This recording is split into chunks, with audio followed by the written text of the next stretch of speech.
Ibu bapak, saudara-saudari yang terkasih, para romo, bruder dan para suster yang terkasih.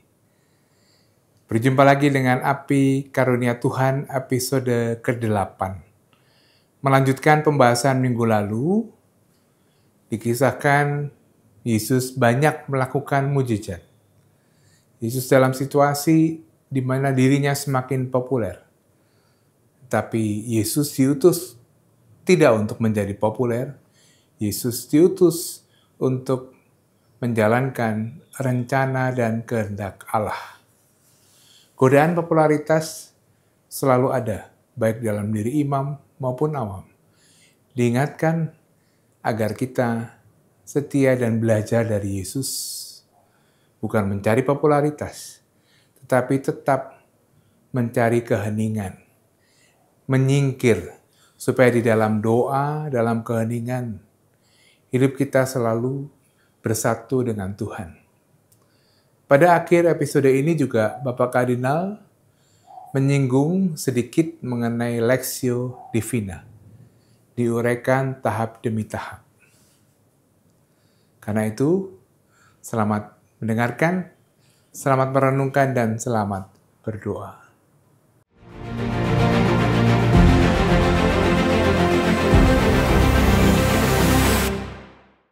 Saudari-saudaraku yang terkasih, kita akan memasuki percakapan yang keempat mengenai doa di dalam Injil Markus. Sebelum kita masuk ke dalam percakapan itu, saya merasa penting untuk memberikan garis besar percakapan-percakapan yang sudah kita sampaikan dalam 3 perjumpaan yang sudah kita laksanakan.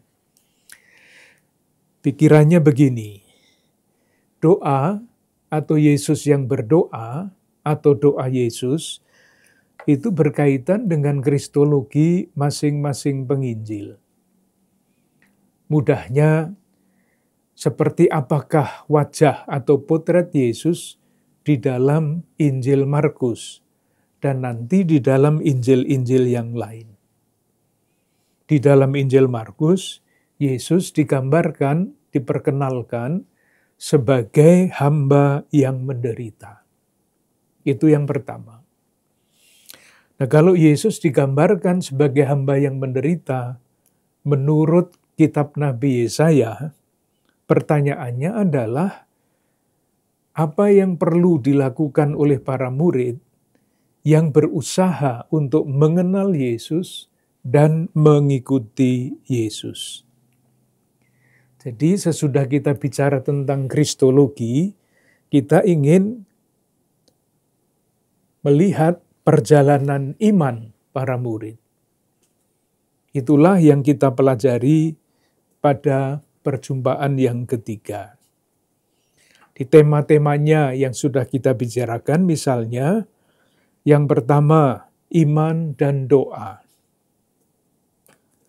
Yang disebut dengan iman, menarik sekali di dalam kisah perempuan yang mengalami pendarahan pada bab 5, ayat 28 sampai 29.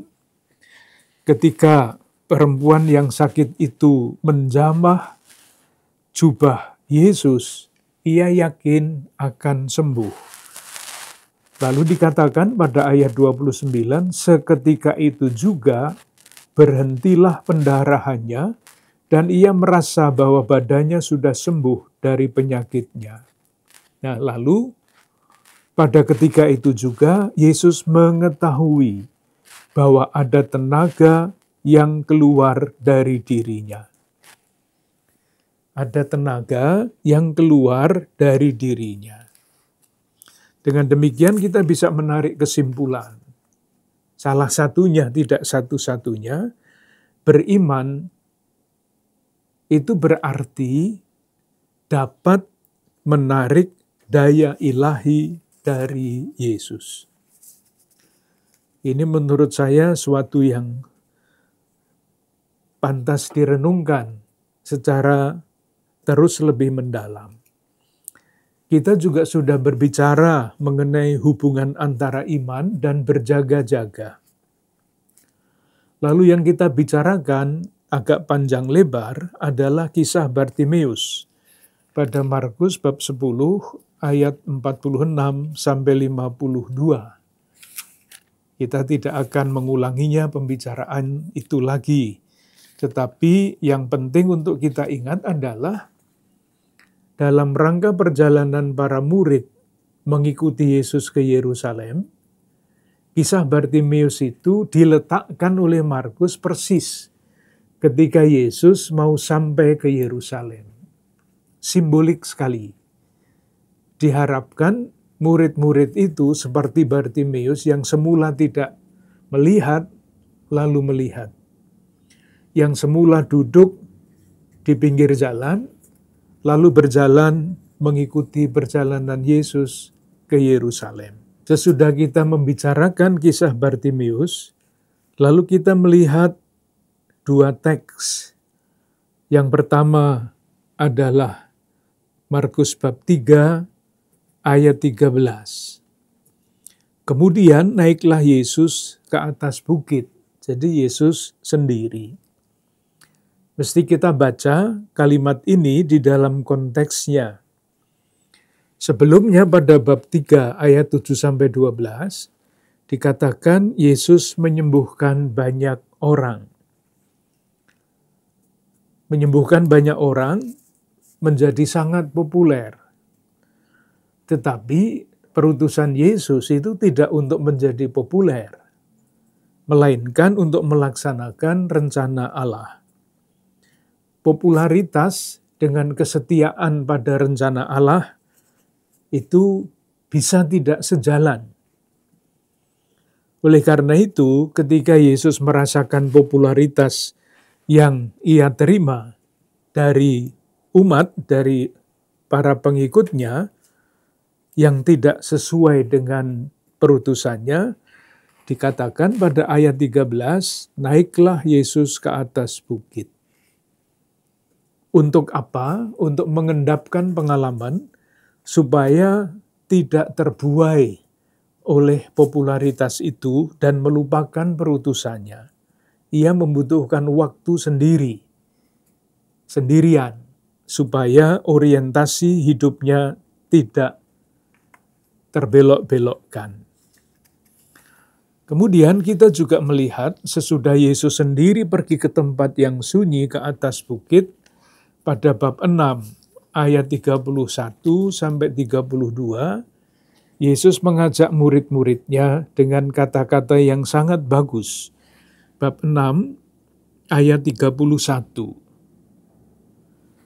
Lalu ia berkata kepada mereka, marilah kita ke tempat yang sunyi, supaya kita sendirian, dan beristirahatlah seketika. Jadi murid-murid supaya tidak kehilangan arah, juga diajak untuk pergi ke tempat sunyi, agar orientasi hidupnya tidak terombang-ambingkan. Kita sampai di situ dalam percakapan kita yang terakhir. Sekarang kita akan melihat beberapa teks, 2-3 teks. Yang pertama dan yang kedua adalah dua teks yang menceritakan bahwa Yesus sendirian untuk berdoa. Jadi ada dipakai kata eksplisit, berdoa. Bab 6 ayat 46. Bab 6 ayat 46. Jadi modelnya sama. Ketika Yesus tidak dimengerti atau dilawan, atau ketika Yesus menjadi sangat populer, sebaliknya, ia mencari waktu untuk sendirian dan berdoa. Itulah yang terjadi pada bab 6 ayat 46. Kita lihat. Setelah ia berpisah dari mereka, ia pergi ke bukit untuk berdoa. Eksplisit kata itu dipakai, berdoa. Kapan Yesus mencari waktu sendiri untuk berdoa itu? Nah, kisah sebelumnya adalah kisah Yesus memberi makan 5.000 orang. Silahkan membayangkan, seandainya terjadi sekarang, seperti apakah Yesus itu akan dielu-elukan, mukjizat besar. Tetapi sekali lagi, mukjizat itu dilakukan oleh Yesus tidak untuk mencari popularitas. Sementara murid-murid dan orang banyak khususnya melihat Yesus melakukan pekerjaan-pekerjaan yang sangat istimewa itu, mereka sangat mengagung-agungkan Dia. Tidak sesuai dengan kristologi, gambaran Yesus menurut Injil Markus. Oleh karena itu, Markus menceritakan sesudah peristiwa roti itu, Yesus pergi ke bukit untuk berdoa. Maksudnya apa? Jawabannya sama, untuk mempertahankan misinya, untuk mempertahankan perutusannya. Teks kedua yang menceritakan bahwa Yesus pergi ke tempat sunyi dan berdoa, kita temukan pada bab 1 ayat 35. Pagi-pagi benar, waktu hari masih gelap, ia bangun dan pergi keluar. Ia pergi ke tempat yang sunyi dan berdoa di sana. Penting untuk diperhatikan, kisah ini ditempatkan pada bab 1 awal dari Injil Markus. Kesimpulannya adalah salah satu yang bisa ditarik dari situ, yang mau dikatakan adalah bahwa Yesus mempunyai kebiasaan sejak awal untuk pergi ke tempat sunyi dan berdoa. Doa dan pergi ke tempat sunyi adalah bagian integral dari pelayanan perutusannya. Jadi kira-kira maksudnya sama. Untuk apa Yesus berada sendiri dan berdoa itu? Jawabannya, kembali lagi, mungkin dengan kata-kata lain, berkomunikasi dengan Bapa. Dan dalam komunikasi itu, ia sampai pada keputusan, keyakinan untuk melanjutkan misi yang sesungguhnya. Bukan untuk memuaskan hati para pengikutnya, tetapi untuk menjalankan kehendak Bapa, tidak mencari popularitas, tetapi untuk sungguh-sungguh setia kepada Allah Bapanya. Jadi berdasarkan Injil Markus bab 1 ayat 35 pun, kita sampai pada kesimpulan yang sama. Yesus dianggap pahlawan, bab 1 ayat 33 sampai 34, tetapi dia tidak ada di dalam garis itu. Ia pada garis menjalankan kehendak Bapa. Ia adalah hamba yang menderita untuk orang banyak, demi tegaknya kerajaan Allah dengan kekuatan doa. Apa yang terjadi? Murid juga tidak paham. Ayat 37. Ketika Yesus pergi ke tempat sunyi untuk berdoa, dicari. Padahal maunya Yesus memang mau sendirian, tetapi dicari, dan yang mencari itu siapa? Simon, murid yang utama itu. Ayat 36 mulai dengan kata tetapi. Tetapi Simon dan kawan-kawannya menyusul dia. Waktu menemukan dia, mereka berkata, semua orang mencari engkau. Jadi, Simon dan teman-temannya itu mengajak Yesus yang sedang berdoa itu untuk kembali bertemu dengan orang-orang yang mengagumi dia. Apa reaksi Yesus? Ayat 38, jawabnya, marilah kita pergi ke tempat lain, ke kota-kota yang berdekatan, supaya di sana juga aku memberitakan Injil, karena untuk itu aku datang. Jadi Yesus tidak mau memenuhi kemauan Petrus, Simon, dan teman-temannya. ia memenuhi kehendak Bapa. Mari kita pergi ke tempat lain, karena di kota-kota itu, untuk itulah aku datang. Sekarang kita memasuki teks yang terakhir. Kita membaca berbagai macam teks, lalu mengambil kesimpulan-kesimpulan yang kita anggap menarik dan biasanya tidak dipertimbangkan kalau kita membacanya tergesa-gesa. Teks yang terakhir juga sudah sangat biasa kita bicarakan, kita dengarkan, kita renungkan, yaitu peristiwa Yesus yang berdoa di Taman Getsemani. Bab 14 ayat 32 sampai 42. Kita membacanya lebih teliti supaya pesan-pesan yang terdapat di dalam kisah ini yang berbeda dengan kisah yang terdapat di dalam Injil Lukas dan Matius dapat kita simpulkan.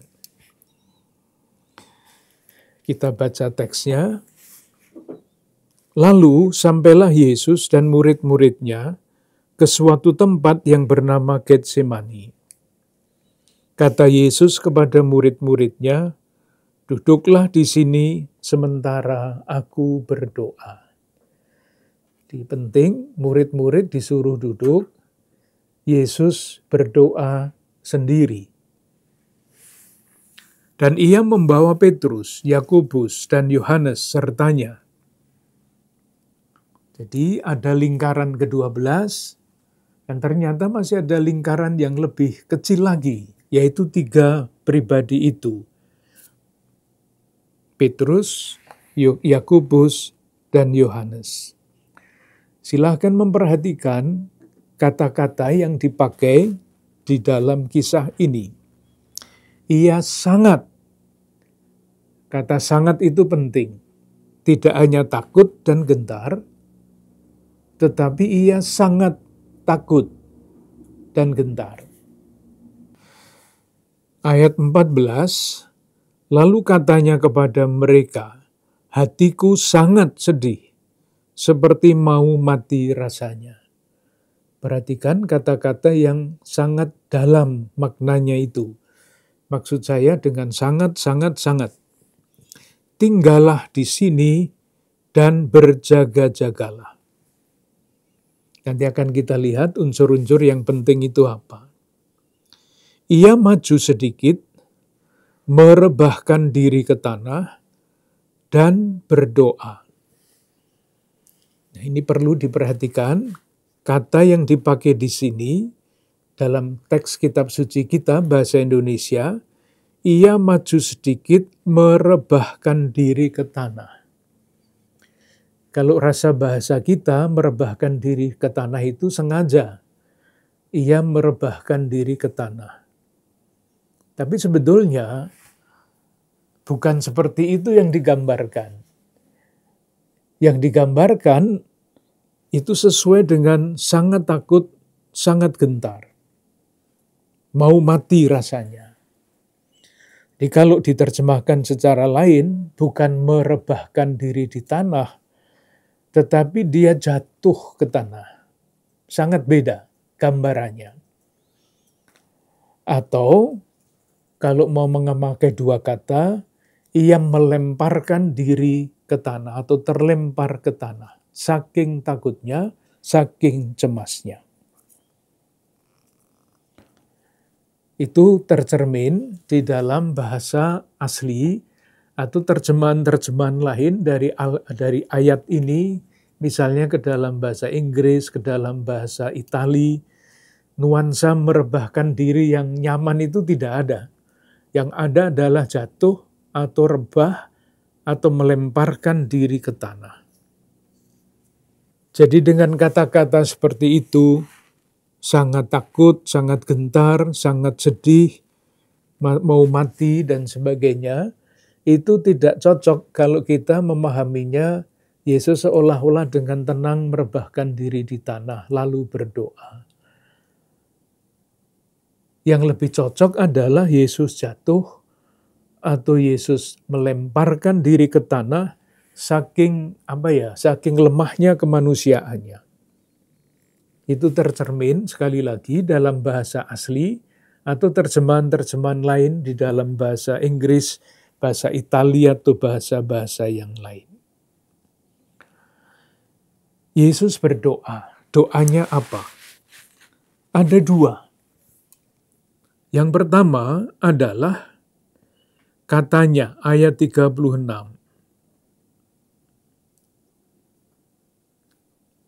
Ayat 35.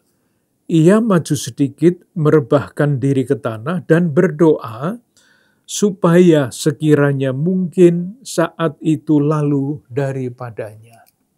Ini doa yang pertama. Supaya saat itu lalu daripadanya. Sekiranya mungkin. Berkaitan dengan doa yang berikutnya, ayat 36, ya Aba, ya Bapa, tidak ada yang mustahil bagimu. Ambillah cawan ini daripadaku. Jadi bisa dibayangkan perasaan atau keadaan diri Yesus di dalam menghadapi saat ini. Kemanusiaannya sangat ditonjolkan sebagai kemanusiaan yang lemah. Semuanya mungkin sebetulnya. Tetapi baru kemudian, janganlah apa yang aku kehendaki, melainkan apa yang engkau kehendaki. Itu doa Yesus. Saat adalah saat kematian, saat sengsaranya, cawan melambangkan pergumulan yang akhirnya bermuara pada jadilah kehendakmu. Nah, ketika Yesus berdoa, apa yang terjadi dengan murid-muridnya? Bab 14 ayat 37.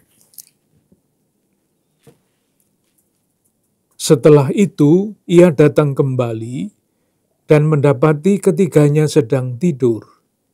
Dan ia berkata kepada Petrus, Simon, sedang tidurkah engkau? Tidakkah engkau sanggup berjaga-jaga 1 jam? Murid-murid tertidur.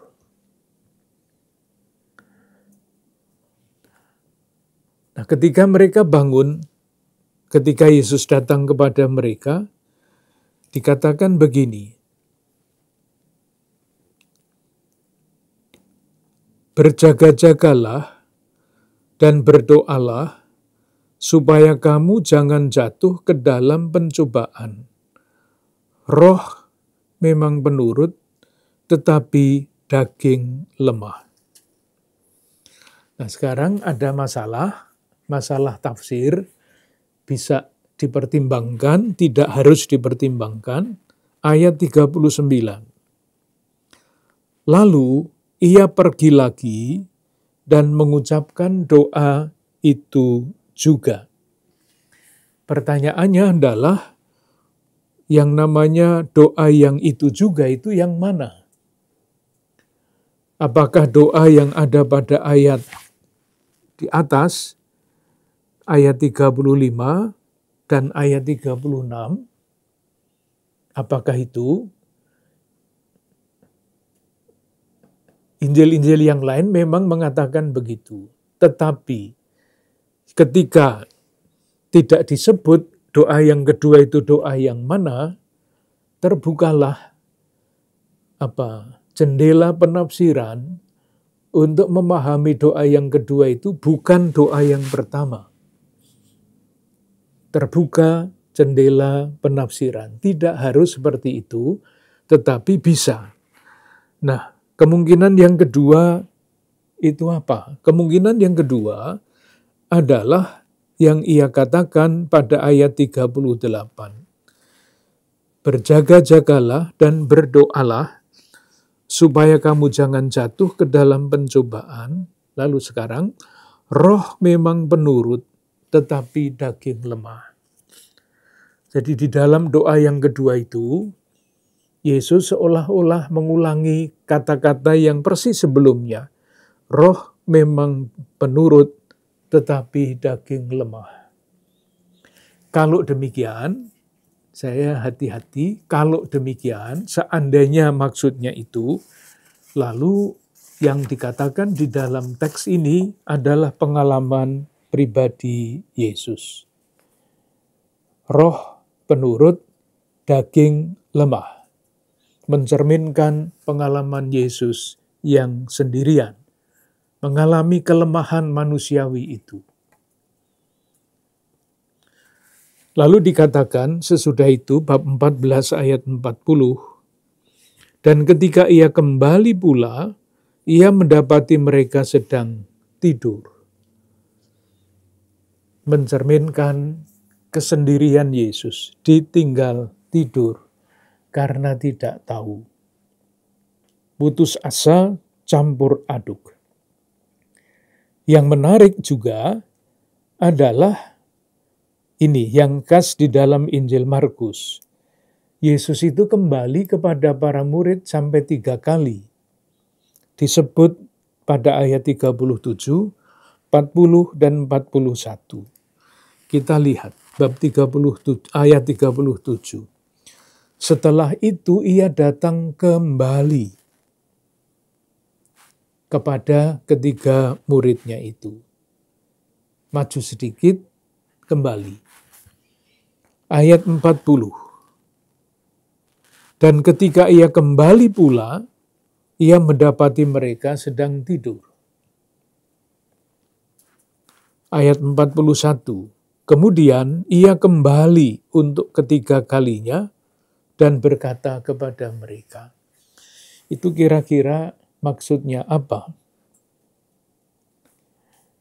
Kalau Yesus dalam keadaan seperti itu, sangat cemas, sangat takut, sangat gentar, sebagai manusia, ia membutuhkan kehadiran murid-murid, dukungan, peneguhan murid-murid.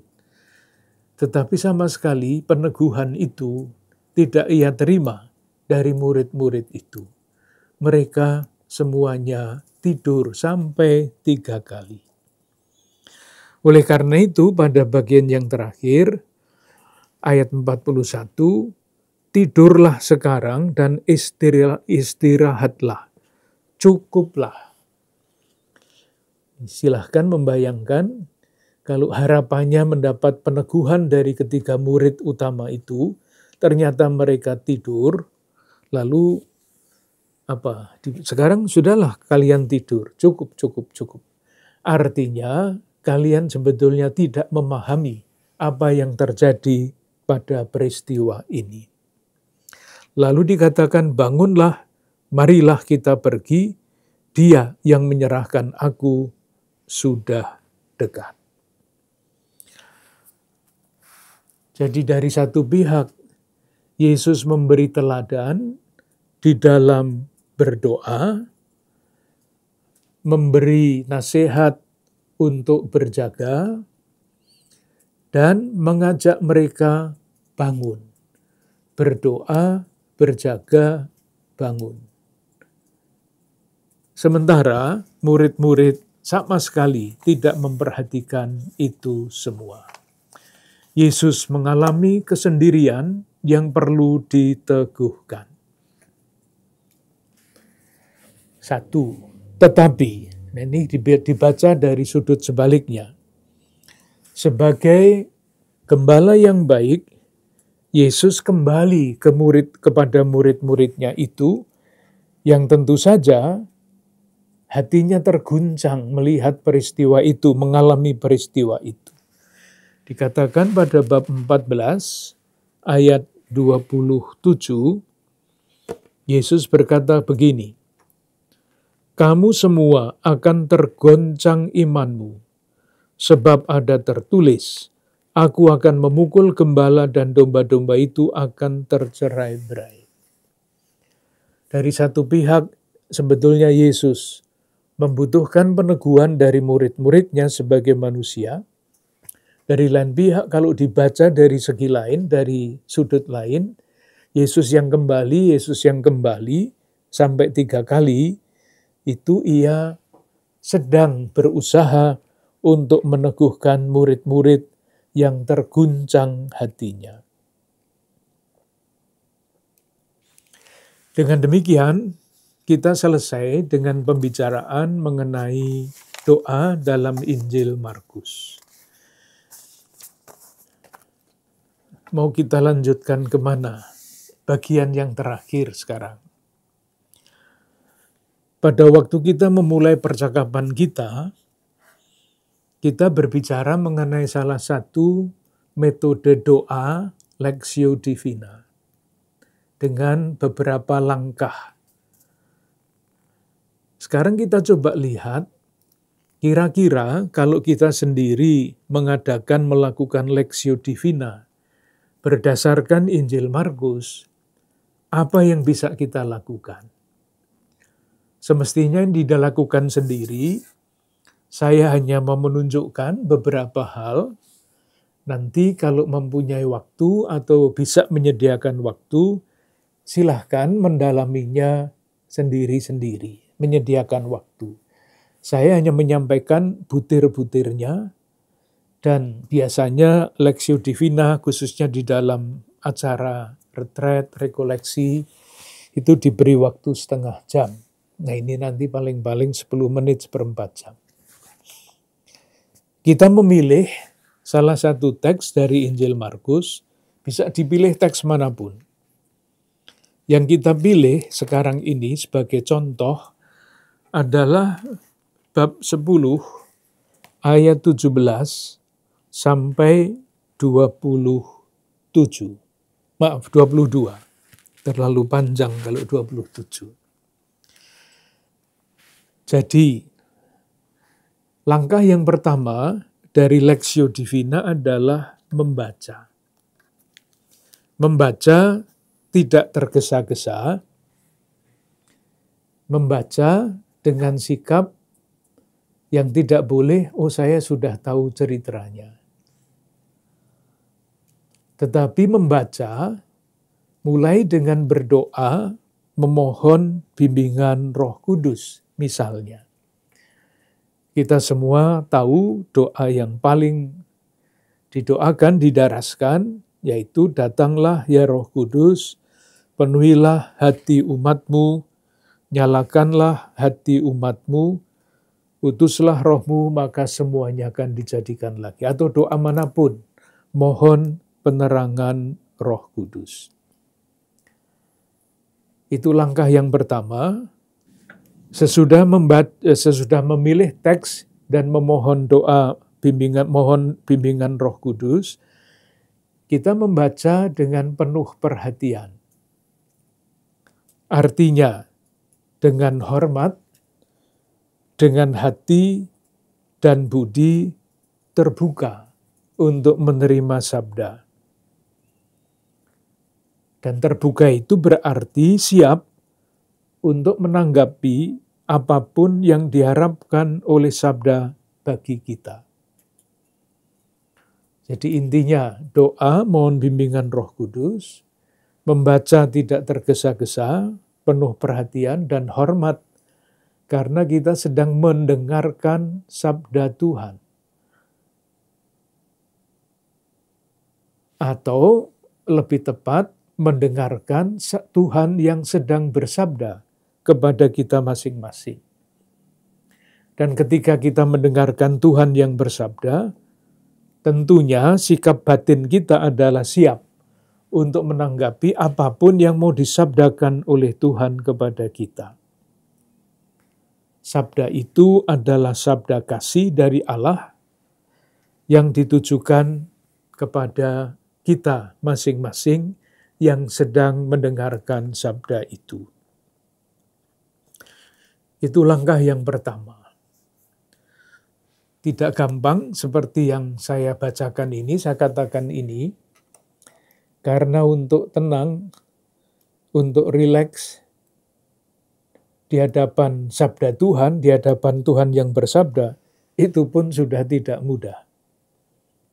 Maka latihan untuk diam, untuk hening, itu menjadi penting dan setiap kali mesti dilatih.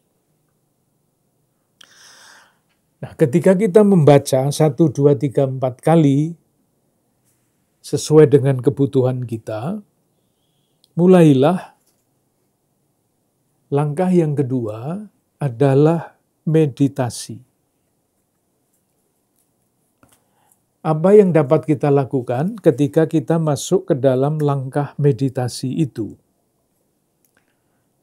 Yang dapat kita lakukan adalah memilih satu kata atau satu kalimat manapun yang mengesankan bagi kita masing-masing. Tidak kita cari. Jadi saya mencari lalu harus menemukan, enggak. Tapi ketika kita membaca, langsung ada kata atau kalimat yang mengesankan. Menarik perhatian. Jangan kecewa kalau pada waktu tertentu kata yang menarik, kata yang mengesankan itu tidak ada. Maka harus dibaca lagi sampai ketemu. Misalnya yang kita temukan atau yang mengesankan adalah pertanyaan dari seorang yang mau mendapatkan Yesus itu. Ia bertanya, "Guru yang baik, apa yang harus kuperbuat untuk memperoleh hidup yang kekal?" Lalu jawab Yesus adalah, "Mengapa kau katakan aku baik? Tidak seorang pun yang baik selain daripada Allah saja." Lalu disebut macam-macam ini, hanya satu yang kurang bagimu. Jika engkau ingin sempurna. Mungkin kata itu. Mungkin. Tapi bisa juga yang lain. Karena kalau kita pernah membandingkan jawaban Yesus atau jawaban Yesus terhadap orang itu, engkau tentu mengetahui segala perintah Allah, jangan membunuh, jangan berzina, dan sebagainya. Lalu ada satu frase, satu bagian yang tidak ada di dalam hukum Taurat, yang hanya ada di dalam Injil Markus, yaitu jangan mengurangi hak orang. Ini khas di dalam Injil Markus, tetapi kita ambil saja yang gampang, yang lebih mudah, yaitu sempurna. Jika engkau mau menjadi sempurna, pergilah, jualah yang kau miliki, dan sebagainya. Ketika bermeditasi, kita mencoba mencari dalam batin dan hati kita, dalam pikiran kita juga mungkin, apakah yang langsung kita tangkap dengan kata sempurna itu? Apakah kita bersyukur karena kita dipanggil untuk menjadi sempurna? Mengapa demikian? Mungkin karena kita ingat kata-kata Yesus di dalam Injil Matius, "Jadilah sempurna, seperti Bapamu di surga sempurna." Jadi ada asosiasi, kata sempurna membuat kita berasosiasi dengan kata sempurna yang pernah kita ingat atau kita baca. Salah satu yang mungkin adalah Matius bab 5 ayat 48, "Jadilah sempurna seperti Bapamu sempurna di surga."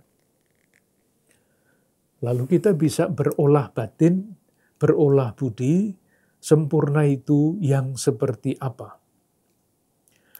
Mungkin kita bisa melihat contoh-contoh, mungkin kita ingat juga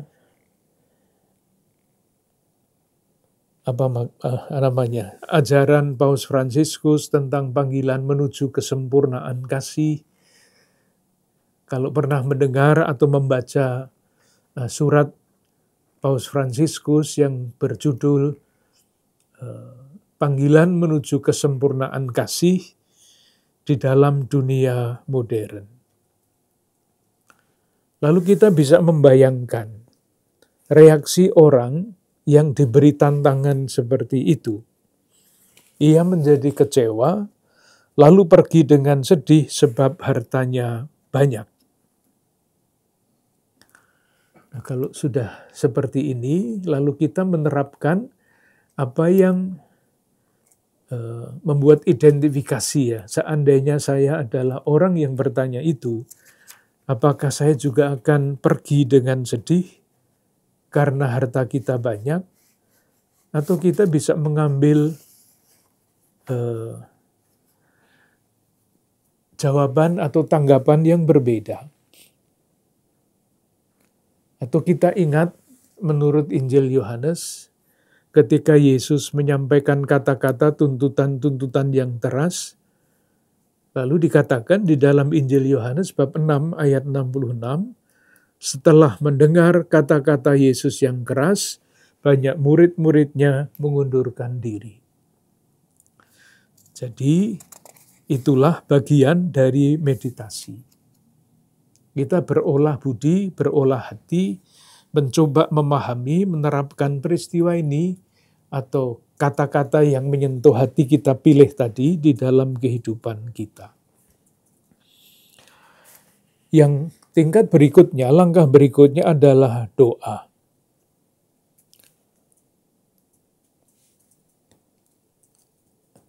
Apa yang bisa kita lakukan di dalam doa? Di dalam teks dikatakan bahwa Yesus memandang orang kaya itu dengan kasih. Di dalam doa, kita menempatkan diri kita di hadapan Yesus yang didekati oleh murid-murid, oleh orang yang ingin menjadi sempurna itu. Dan ketika Yesus memandang orang yang datang ingin sempurna itu dengan kasih, kita pun berusaha untuk menempatkan diri kita yang dipandang oleh Yesus dengan kasih. Lalu dibiarkan pengalaman dipandang Yesus dengan mata belas kasih itu menguasai hidup kita. Dan kita bisa membuat doa singkat, panjang juga boleh tentu saja, tetapi bisa dengan doa yang sangat singkat, misalnya Tuhan Yesus, aku bersyukur kepadamu karena Engkau mengasihi aku.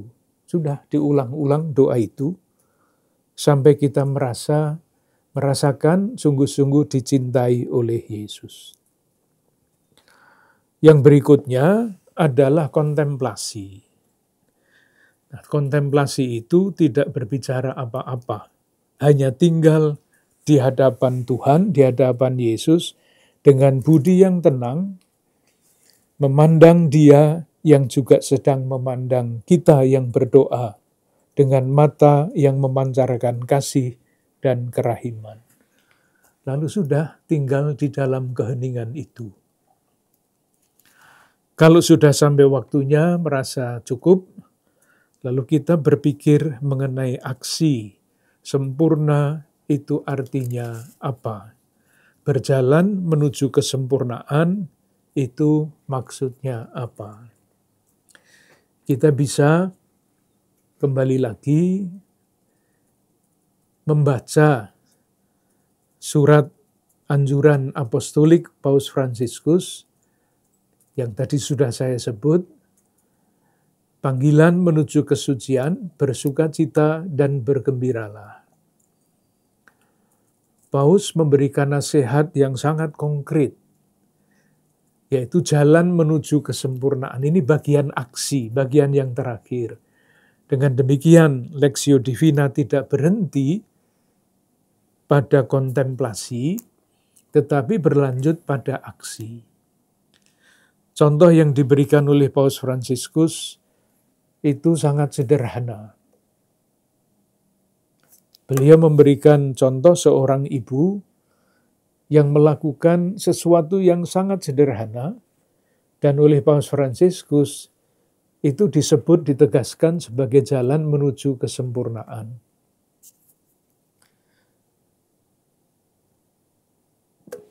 Contohnya begini, seorang ibu pergi berbelanja. Di tempat belanja ia bertemu dengan sahabatnya yang sudah lama tidak bertemu. Maka terjadilah percakapan yang seru. Pada suatu titik, ibu itu tergoda untuk mulai bergosip. Paus Fransiskus suka sekali menggunakan kata itu. Gosip berarti bicara jelek tentang sesuatu atau tentang orang lain. Tetapi ibu itu berkata dalam hati, tidak, saya tidak mau berbicara jelek tentang orang lain. Paus Fransiskus mengatakan satu langkah maju menuju kesempurnaan. Kesempurnaan kasih, kesempurnaan kesucian. Ibu itu pulang ke rumah, sudah lelah, tetapi salah seorang anaknya minta waktu untuk didengarkan harapan-harapannya. Meski sudah lelah, ibu itu duduk penuh perhatian mendengarkan harapan-harapan anaknya itu. Paus Fransiskus mengatakan, satu langkah maju lagi menuju kesempurnaan kasih. Sesederhana itu. Kali lain ibu itu merasa cemas. Ia ingat akan Bunda Maria penolong abadi. Ia ambil rosario, berdoa, mohon kekuatan dari Bunda Maria untuk tetap setia mengikuti Yesus seperti Bunda Maria sendiri. Paus mengatakan satu langkah maju lagi menuju kesempurnaan. Yang terakhir, contoh yang terakhir, ibu itu keluar rumah lagi dan di jalan ia berjumpa dengan seorang pengemis yang kelihatan lesu, lelah, letih sendiri. Ibu itu memutuskan untuk menemui pengemis itu. Ia menyapanya dengan kata-kata yang meneguhkan. Paus mengatakan satu langkah maju lagi menuju kesempurnaan kasih. Dengan demikian, Lectio Divina ditambahi aksi ini. Lectio Divina yang asli itu hanya sampai pada kontemplasi. Jadi membaca, Lectio, meditasi, lalu doa, lalu kontemplasi. Berhenti di situ.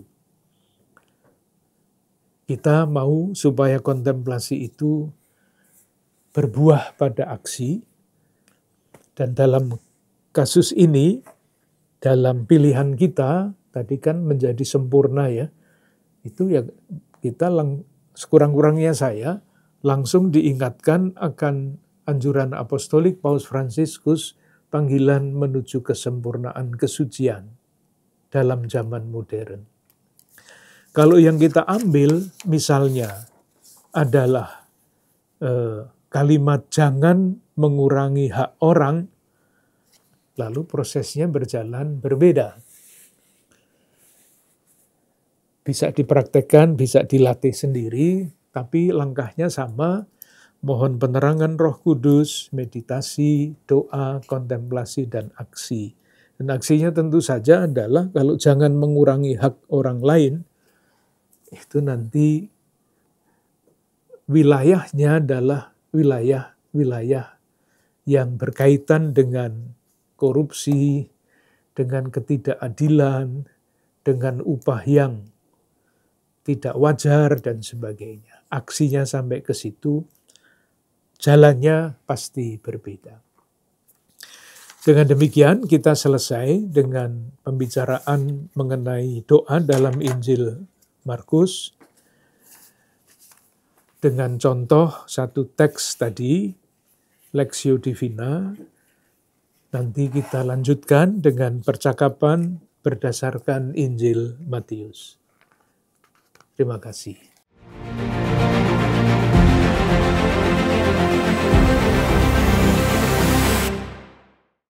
Saudara-saudara yang terkasih, dalam peristiwa Yesus berdoa di Taman Getsemani, ditampilkan oleh Yesus sendiri bagaimana kita seharusnya berdoa. Dalam situasi Getsemani hidup kita, dalam situasi kritis, situasi sedih, akut, frustasi, kecewa, seperti di Taman Getsemani, Yesus selalu mengajak para rasul dan tentu kita semua untuk berdoa dan berjaga-jaga. Inilah pesan rohani yang bisa kita petik dari episode ini. Bersama Tuhan kita berdoa dan berjaga-jaga, agar dalam situasi Getsemani hidup kita senantiasa dapat melihat kebangkitan Kristus. Kita mohon berkat Tuhan. Semoga saudara-saudari sekalian beserta keluarga dan komunitas senantiasa dilindungi, dibimbing, dan diberkati oleh Allah yang Maha Kuasa, Bapa, Putra, dan Roh Kudus. Amin. Terima kasih, sampai jumpa.